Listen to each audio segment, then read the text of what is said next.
Life on that line. LOL. Hi guys, I am back with another video. I'm going in with Beyond Zone Heat Protectant. I'm saturating my whole head.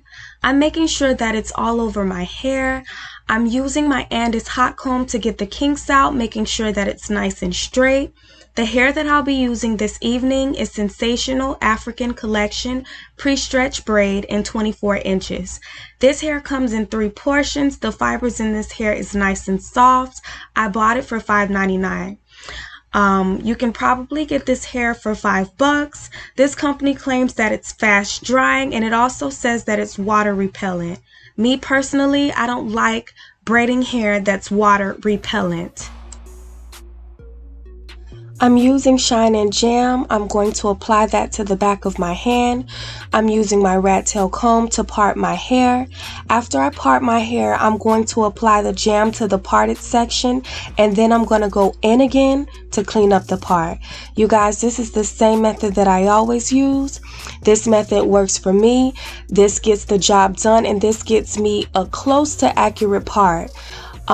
If I have issues with the parting, I do go in with the handheld mirror in order to see sections that I'm not able to see, and this really works.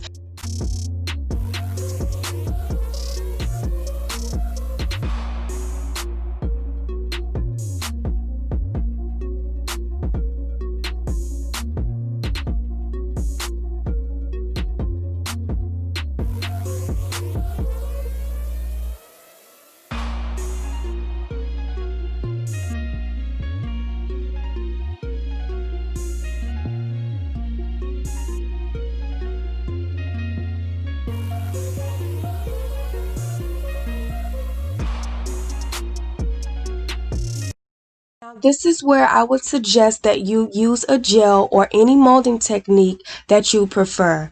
I personally use the Shine and Silk edges because I didn't want my hair to be hard. This gel didn't keep my hair straight. I had to add more gel, I had to comb it down, and I also tied my hair down with a silk scarf. So if you're looking for that sleek look, don't use this gel if you're natural.